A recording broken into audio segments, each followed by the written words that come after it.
ജനങ്ങളെയാകെ പരിഭ്രാന്തരാക്കുന്നതാണ് അർജന്റീനയിലെ ഒരു കനാലിലെ വെള്ളത്തിന്റെ നിറം മാറ്റം. ശാന്തമായി ഒഴുകുകയായിരുന്ന കനാലിലെ വെള്ളം പെട്ടെന്ന് രക്തം കലർന്നതുപോലെ കടും ചുവപ്പ് നിറത്തിലേക്ക് മാറുകയായിരുന്നു.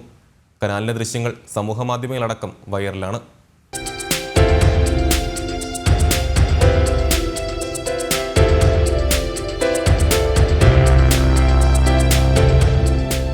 ശാന്തമായി ഒഴുകുന്ന ജലം പെട്ടെന്ന് നിറം മാറിയത് രക്തച്ചുവപ്പിലേക്ക്.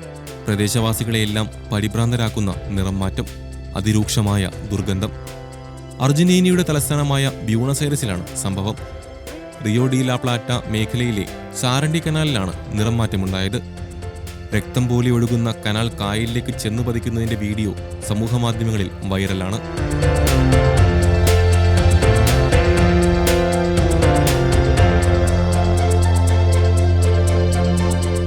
നിറവ്യത്യാസത്തിന്റെ കാരണം എന്താണെന്ന് ഇതുവരെയും വ്യക്തമായിട്ടില്ല. വസ്ത്രങ്ങൾക്ക് നിറം നൽകാൻ ഉപയോഗിക്കുന്ന ചായമോ രാസമാലിന്യമോ കനാലിലേക്ക് തള്ളിയതാകാം കാരണമെന്നാണ് നിഗമനം. തുണിത്തരങ്ങൾ നിർമ്മിക്കുന്ന ഫാക്ടറിയിൽ നിന്നും മാലിന്യങ്ങൾ ഇവിടെ തള്ളുന്നത് പതിവാണെന്ന് ജനങ്ങൾ പറയുന്നു. ഇത്തരത്തിൽ മുൻപൊരിക്കൽ കനാലിലെ ജലം മഞ്ഞ നിറമായിട്ടുണ്ടെന്നും പ്രദേശവാസികൾ പറയുന്നു.